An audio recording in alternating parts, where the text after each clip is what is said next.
Gracias al pastor Deiser, a Alberto, por la oportunidad que me dan de estar entre ustedes. Recuerdo haber predicado para un aniversario, pero fue vía Zoom, en el contexto de la pandemia. Después no he podido estar presencial.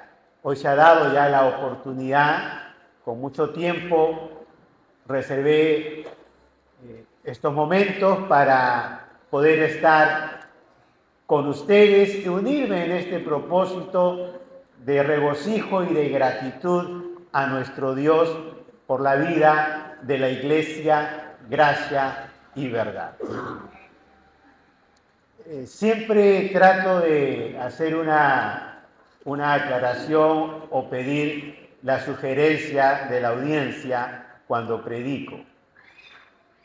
¿Quieren una predicación a la inglesa o a la peruana? A la peruana. A la inglesa es 10 minutos, así nomás, y ya está. Máximo 15. Nuestro amigo Daniel Clark nos enseñó a la inglesa. ¿O quieren a la peruana? Bueno, con la disculpa de nuestros hermanos americanos, a la peruana va a ser. No, vamos a tratar de moderarnos también un poquito en relación con el tiempo. Bueno, el Señor nos irá guiando. Una de las cartas con que abrimos las clases en la pandemia, comenzamos virtual, fue la carta a los Filipenses. Y es una carta que para mí me llena de mucho gozo y regocijo. Está entre las cartas favoritas que ha enriquecido mucho mi vida y también el ministerio. Y vamos a predicar sobre esta carta. Hay pasajes, ejes, pero toda la carta va a ser nuestro contexto y obviamente toda la Escritura.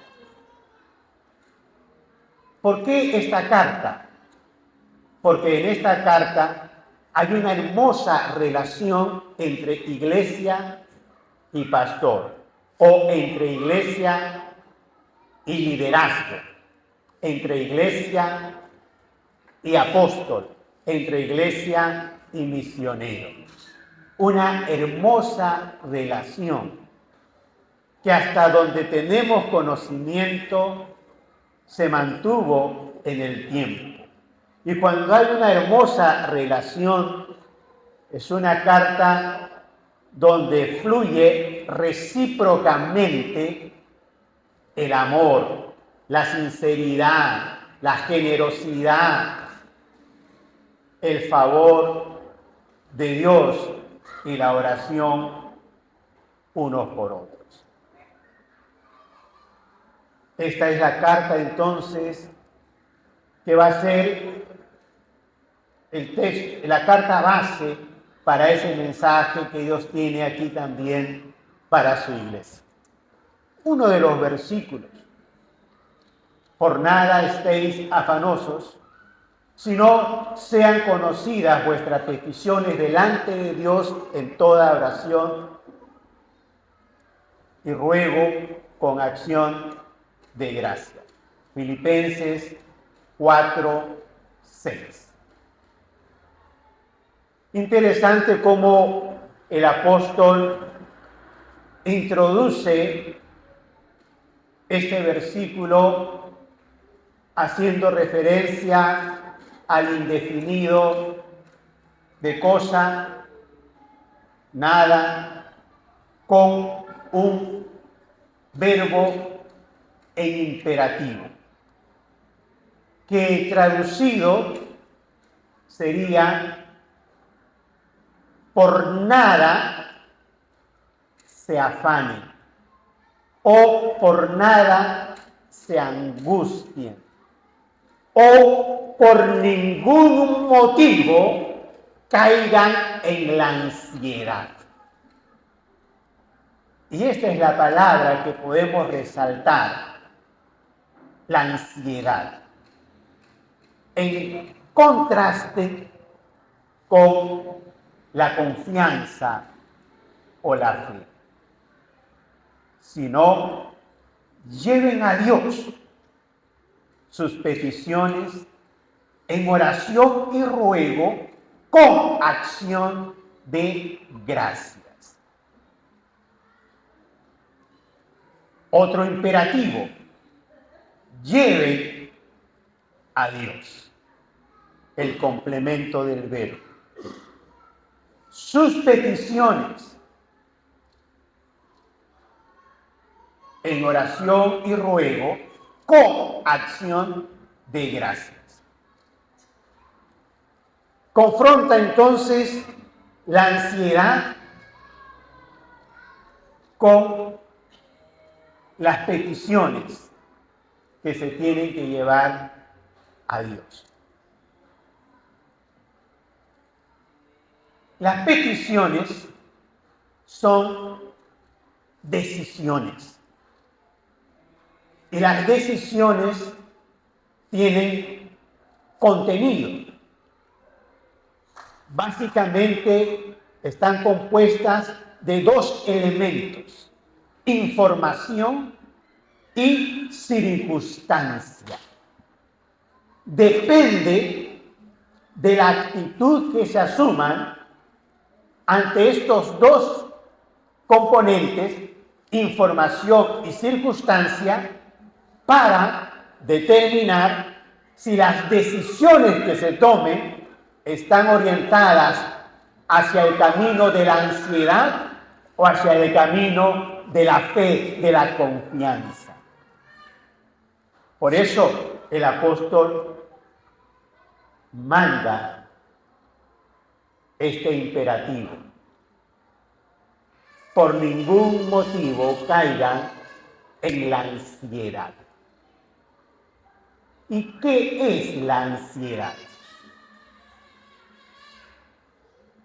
La ansiedad técnicamente se define como la respuesta, según la neurociencia,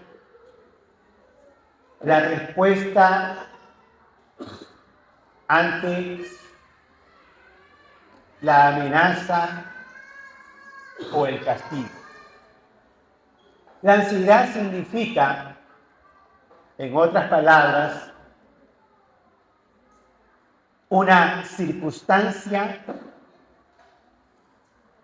que puede devenir razonablemente en una amenaza para la supervivencia o para el confort. Los científicos neuroafectivos han descubierto que un pensamiento ansioso o pensar en un estado de ansiedad conduce a una inclinación cognitiva pesimista. Un cerebro en estado de ansiedad que procesa información ambigua tiende a elegir la más pesimista de entre las interpretaciones posibles. Llevándolo eso a la fe, pensar en estado de ansiedad tiende a tomar decisiones contrarias a la fe, decisiones que debilitan la confianza, decisiones que afectan y opacan toda luz de esperanza. Por eso lo grave de caer en este estado de ansiedad. De ahí el imperativo: por nada se angustien, o por ningún motivo caigan en la ansiedad. Si el apóstol Pablo lo dice, uno tiene que tratar de explorar si tenía el apóstol Pablo algunas razones como para dar esta exhortación a la iglesia en Filipos. Esta carta a los filipenses es una carta altamente emocional, que a veces no le damos ese elemento central en la interpretación de la carta. Pero es una carta altamente emotiva. Y claro que cuando exploramos esas posibles circunstancias en las que se pueda ver amenazada la tranquilidad de la iglesia, la comodidad de la iglesia, el confort de la iglesia, encontramos algunas situaciones, informaciones o circunstancias. En cuanto a informaciones y circunstancias, la carta nos dice algunos detalles interesantes para la reflexión. Por ejemplo, el apóstol Pablo está preso, está privado de su libertad en una cárcel, en una casa alquilada, según el contexto que leemos en Hechos 28. Naturalmente, los hermanos en Filipos, al tener conocimiento de la situación del apóstol Pablo, pueden tener ya un motivo para la ansiedad o la angustia. Por eso el apóstol Pablo les escribe esta carta y les dice: quiero que sepan, hermanos, que las cosas que me han sucedido, así llama a su condición en la que se encuentra privado de su libertad, han redundado más bien para el progreso del Evangelio. Es decir, la información que ha recibido respecto a mi libertad no es motivo para la ansiedad. Al contrario, hay que gozarnos porque Dios ha usado esa circunstancia para el progreso del Evangelio. De tal manera que mis prisiones se han hecho patentes en Cristo en todo el pretorio y a todos los demás. Y la mayoría de los hermanos, cobrando ánimo en el Señor con mis prisiones, se atreven mucho más a hablar la palabra sin temor. Pero también hay otra situación, hay otra circunstancia.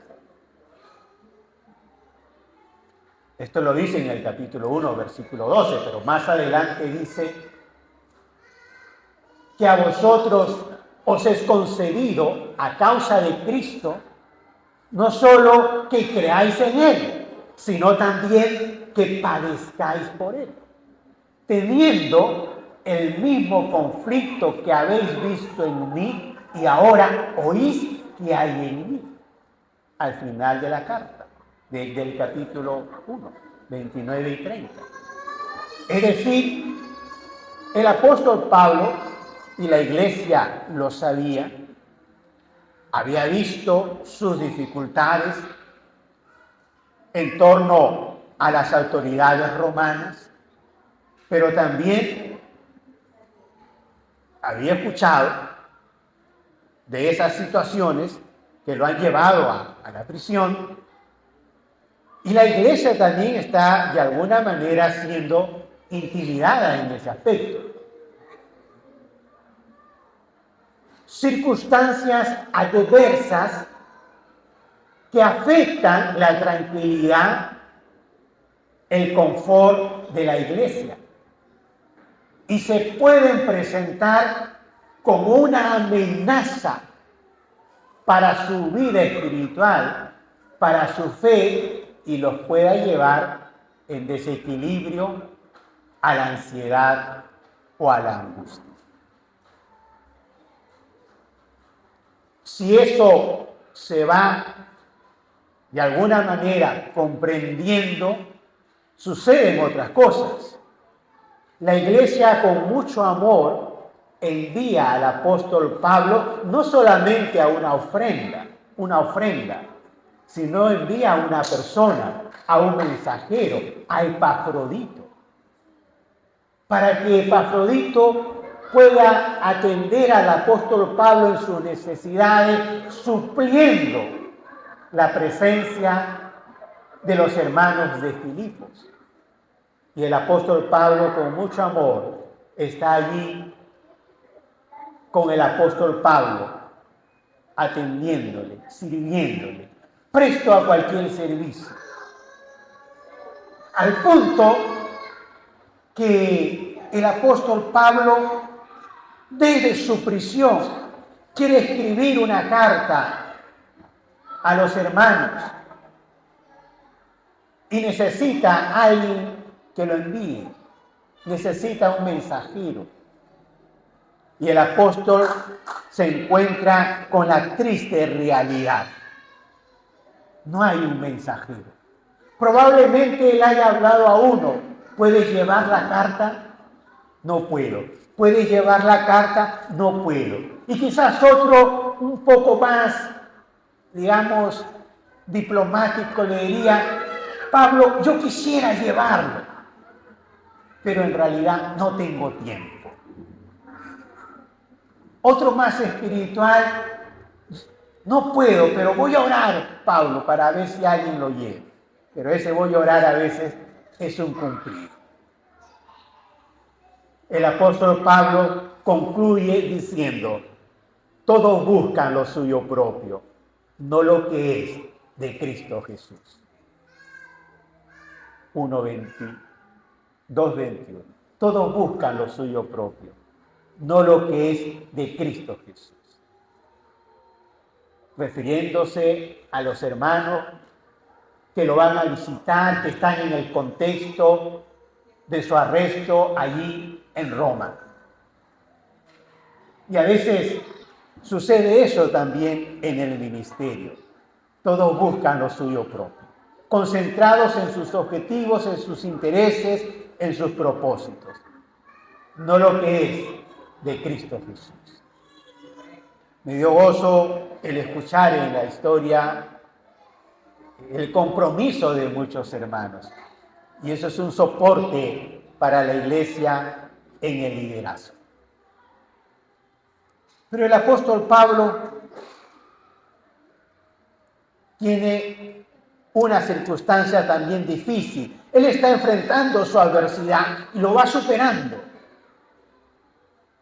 Pero lo que lo movió tremendamente fue la enfermedad de Epafrodito. Y Epafrodito, el hermano enviado por la iglesia de Filipos, enfermó. Y el apóstol Pablo lo dice: gravemente enfermó, a punto de morir. Pero Dios tuvo misericordia para que, dice, no tuviese tristeza sobre tristeza. Ya era un motivo de tristeza verlo a Epafrodito en un estado débil por su enfermedad. Y si eso significaba su fallecimiento, iba a ser tristeza sobre tristeza. Pero Dios tuvo misericordia de él, y no solamente de él, sino también de mí, dice. Y luego añade entonces esa recomendación a los hermanos de Filipos. Así que lo envío con mayor solicitud, para que al verlo de nuevo os gocéis. Pero da un consejo, una recomendación: recibidle pues en el Señor con todo gozo y tener en estima a los que son como Él, porque por la obra de Cristo estuvo próximo a la muerte, exponiendo su vida para suplir lo que faltaba en vuestro servicio por mí. Queridos hermanos, ¿cuántos siervos en las iglesias hay así como Epafrodito? Desprendidos, generosos, dispuestos a dar de lo que tienen, a poner sus cosas a disposición de la obra y a darse ellos mismos por la obra. Si los hay, qué bien lo que han hecho. Tengan en estima a los que son como Él. Reconózcanlos y oren por ellos y sigamos esos ejemplos, porque hay pocos. A veces que a pesar de todo se disponen no solo a dar sus cosas, sino a darse a sí mismos por la causa de Cristo, por la obra de Dios. Que Dios bendiga a siervos así. Había entonces suficientes motivos como para ver la tranquilidad de la iglesia amenazada por la ansiedad o la angustia.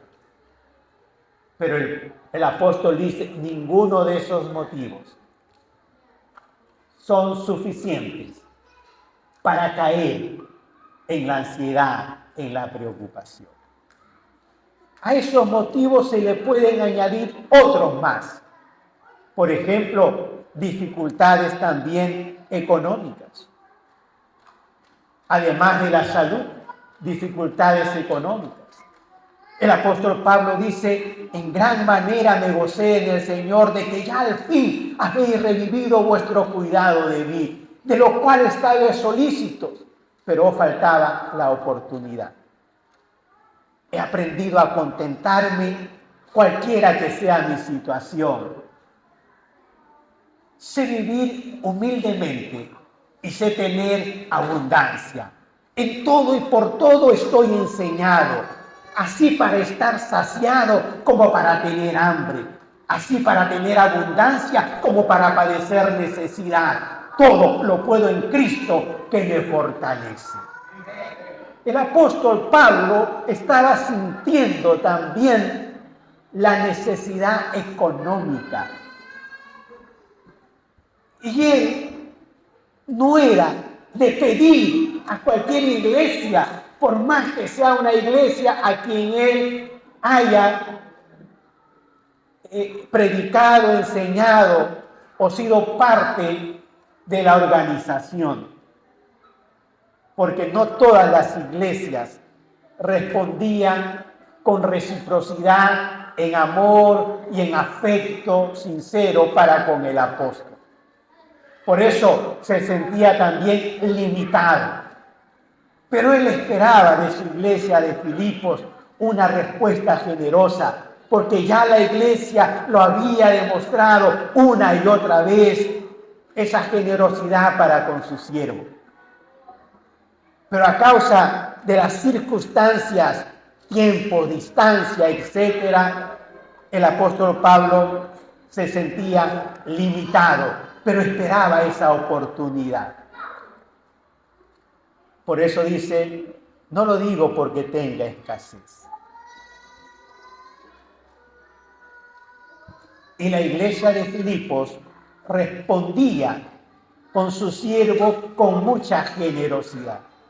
Sin embargo, dice, bien hiciste en participar en mis necesidades. Al punto que le dice, todo lo he recibido y tengo abundancia. Estoy lleno, habiendo recibido de Epafrodito lo que enviasteis, olor fragante, sacrificio acepto, agradable a Dios. Mi Dios pues suplirá todo lo que os falta conforme a sus riquezas en gloria. Este es un pasaje que cuando hacemos los viajes misioneros, aquellos seminaristas que les gusta repetir el plato cuando la comida está rica, les comparto Filipenses 4:18, en Reina y Valera del 60. pero todo lo he recibido y tengo abundancia. Estoy lleno. Ahí nomás le digo, estoy lleno. Habiendo recibido de Epafrodito lo que enviaste, olor fragante, sacrificio acepto, agradable a Dios. Es cierto que hay dificultades, que puede uno pasar situaciones difíciles, pero en medio de esas circunstancias o dificultades, siempre hay una expresión de la caricia de Dios, una expresión de la generosidad de Dios, una expresión del amor de Dios. Y en esos pequeños detalles uno da gracias a Dios. Por eso dice que presenten vuestras peticiones en toda oración y ruego con acción de gracias. Y la carta comienza diciendo, después del saludo, doy gracias a mi Dios, siempre que me acuerdo de vosotros, siempre en todas mis oraciones, rogando con gozo por todos vosotros, por vuestra comunión en el Evangelio, desde el primer día hasta ahora. 4 cosas. Recuerdo. Cuando hemos estado escuchando la reseña histórica, viene a nuestra memoria muchos recuerdos. Recuerdos del hermano tal, de la hermana tal, de aquellos jóvenes, de aquellos niños, de aquellos adultos. Recuerdo. Algunos están aquí, otros no están, pero recuerdo a ellos. Y la segunda palabra, recuerdo y oro. Hay motivos para orar por ellos. Recuerdo y oro. Y ese recuerdo nos lleva a una oración de gratitud a Dios por la vida de ellos. Y también a una oración de intercesión, rogando el favor de ellos por las circunstancias o situaciones que se encuentran. Si están bien con Dios, que sean fortalecidos en su fe. Si están un poco débiles, que vuelvan a la fe, al camino del Señor. No sabemos lo que haya podido pasar en 7 años, y si lo sabemos, eso es motivo de oración, en gratitud o intercesión. Pero la otra palabra es compromiso. Han pasado 7 años. Pero tenemos que seguir renovando cada día y cada año nuestro compromiso con el Evangelio. Y ese compromiso con el Evangelio nos lleva a una vida de comunión con el Evangelio. Una iglesia tiene que estar en plena comunión con el Evangelio, si no deja de ser iglesia. Para no caer en la ansiedad, hay que llevar a Dios nuestras peticiones, y eso significa tomar decisiones en fe, en confianza, pero también hay que tomar decisiones para arraigarnos en la palabra, decisiones para asirnos de la palabra. Y la iglesia debe estar fundamentada en la palabra. Debe tener la palabra como fundamento de su fe, de su práctica. Interesante, porque hay varias expresiones que están enlazadas semánticamente en relación con la palabra. Por ejemplo, cuando leemos la palabra de Dios. Esta expresión, la palabra de Dios, significa que Dios es el autor de toda la revelación que nosotros conocemos como Antiguo y Nuevo Testamento. Toda la Escritura es inspirada por Dios. También leemos otra expresión relacionada, la palabra de Cristo. Y la palabra de Cristo significa que representa lo que Cristo dice, lo que Cristo enseña y lo que Cristo es, porque Él es la palabra hecha carne. Así como la escritura se hizo, el pensamiento de Dios se hizo escritura, la palabra se hizo carne. Y muchas personas en el día de hoy desconocen, ignoran o no quieren aceptar esta verdad central en el Evangelio. Y frente a su dolor, frente al sufrimiento humano, dicen: ¿dónde está Dios? ¿Dónde está Dios? ¿Por qué no viene y está con la gente que sufre? Ignoran esta verdad central del Evangelio, ya que el Verbo se hizo carne y habitó entre nosotros y vimos su gloria, gloria como del unigénito del Padre, lleno de gracia y de verdad. Y por eso nosotros seguimos y adoramos a un Cristo vivo. Pablo llega a decir: por eso, para mí, el vivir es Cristo y el morir es ganancia. 1:21 de su carta a los Filipenses. Pero hay otra palabra relacionada, otra expresión relacionada con la palabra, y es la palabra del Evangelio. Y la palabra del Evangelio es la que se predica y puede tener un efecto poderoso en los oyentes que lo reciben con fe. Por eso debemos llevar la palabra del Evangelio. Y no hay otro Evangelio. Es el mismo, el Evangelio de Cristo, que nos habla del mensaje de la cruz, pero del Cristo que venció el pecado, nunca pecó, que venció la muerte porque resucitó, que ascendió a los cielos y que Él inauguró el camino de la nueva vida, de la nueva creación. Por eso, en versión de Apocalipsis dice: Prototokoston necrón, Él es el primogénito de los muertos, el que volvió a vivir para nunca más morir, inaugurando el camino de la eternidad, de la nueva creación. Por eso, si creemos que Él vivió, los que creemos también nosotros viviremos y reinaremos con Él.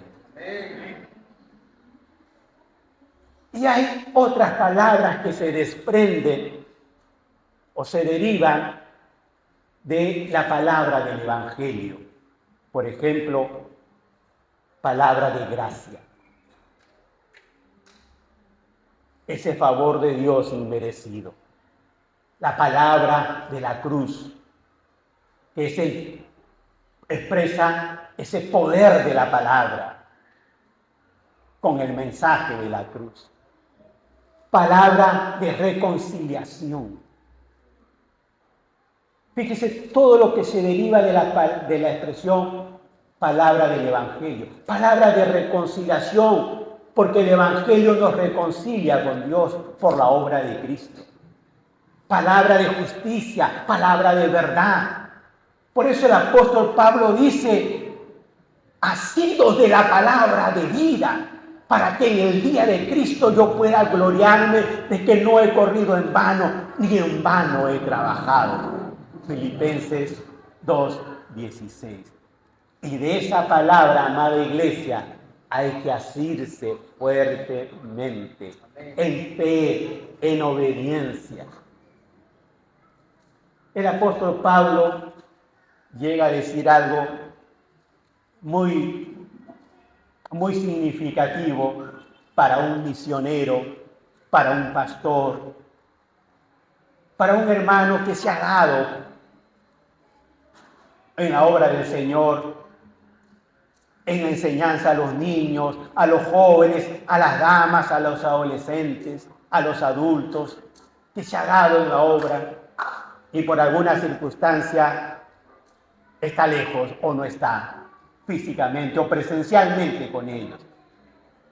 El apóstol Pablo le dice: como siempre habéis obedecido, no como en mi presencia solamente, sino mucho más ahora en mi ausencia, ocupaos en vuestra salvación con temor y temblor. Los hermanos habían mostrado una actitud obediente durante el ministerio del apóstol Pablo. Él ya no está con ellos físicamente, pero él les dice, si ustedes se mantienen en la comunión en el Evangelio, si ustedes siguen asidos de la palabra, va a venir como consecuencia la obediencia continua y ustedes van a demostrar con su testimonio que no solamente obedecen porque está allí el maestro mirándolos, sino que aún en ausencia del maestro, ustedes obedecen, porque a quien ustedes deben de agradar es al Padre Celestial y a Él servir. ¿Por qué? Porque nosotros somos colaboradores de Dios, juntos para servir al Señor. Y lo dice de una manera pedagógica, que yo llamo esa pedagogía participativa del apóstol Pablo. Cuando leemos, hermanos míos, sean imitadores de mí y miren a los que así se conducen. Sed imitadores de mí y mirad a los que así se conducen según el ejemplo que tienen en nosotros. El apóstol Pablo se presenta como ejemplo. Ejemplo conjuntamente con otros. Pocos, pero los hay. Y les dice abiertamente, obsérvennos. Y en imperativo, mírennos fijamente. Y vean en nosotros ese ejemplo de vida de lo que significa seguir a Cristo. Y juntos participemos en nuestra hermosa experiencia de ser servidores del Señor Jesucristo en su amada obra para la que nos llamó.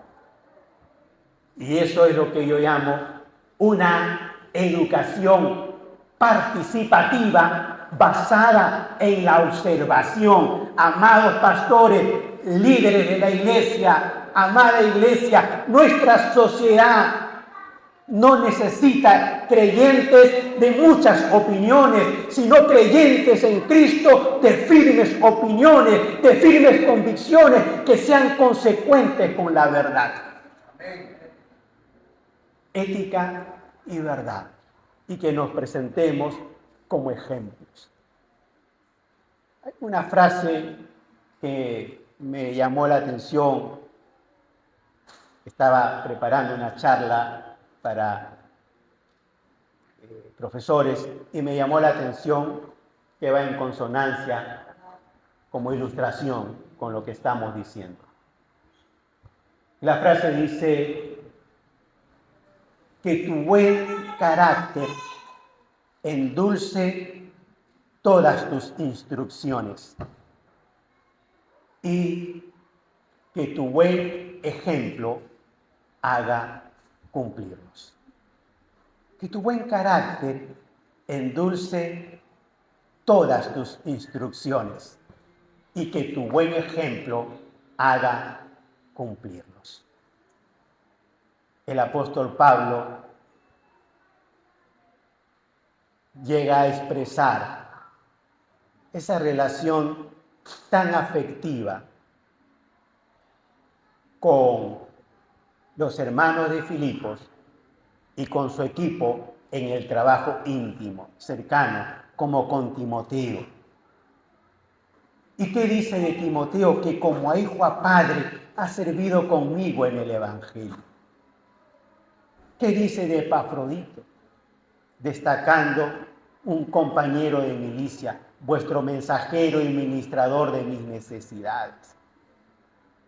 El apóstol Pablo reconoce a su equipo y tiene palabras llenas de afecto de compañerismo, de amor fraternal.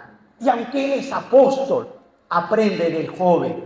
Y aunque él es apóstol, aprende también del menor. Aunque él es apóstol, aprende de los que están con él.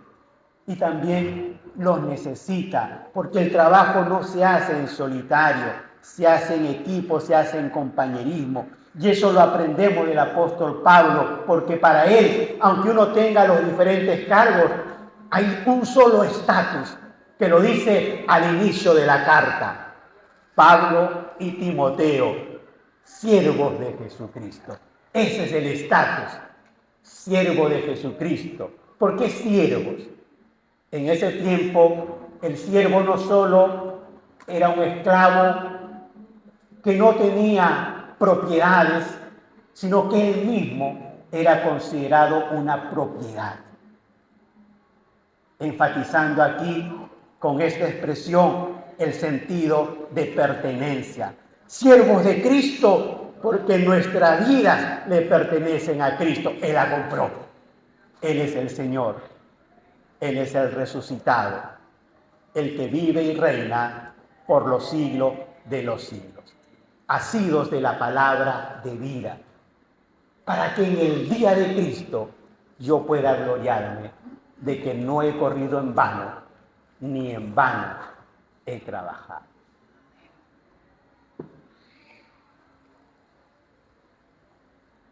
Que el Señor siga guiando la vida de la iglesia, para que en cualquier circunstancia o situación nada ni nadie afecte vuestro gozo en el Señor, que va más allá de una alegría circunstancial o temporal. Por eso el imperativo, regocijaos en el Señor siempre. Otra vez digo, regocijaos. Vuestra gentileza sea conocida de todos los hombres. El Señor está cerca. El gozo se va a fortalecer sabiendo que el Señor está cerca. Cerca en la situación presente, porque Él lo prometió estar con nosotros todos los días. Cerca en la dimensión escatológica, porque tenemos la esperanza de que el Señor vendrá. Viene por segunda vez y demanda de nosotros, de sus siervos, fidelidad hasta el fin, hasta el último de nuestros días. De manera que si lo hacemos así, nada ni nadie afectará nuestro gozo en el Señor. Y solamente así se hará experiencia en nuestras vidas lo que dice que la paz de Dios, que sobrepasa todo entendimiento, guardará vuestros corazones y vuestros pensamientos en Cristo Jesús, Señor nuestro. Oremos.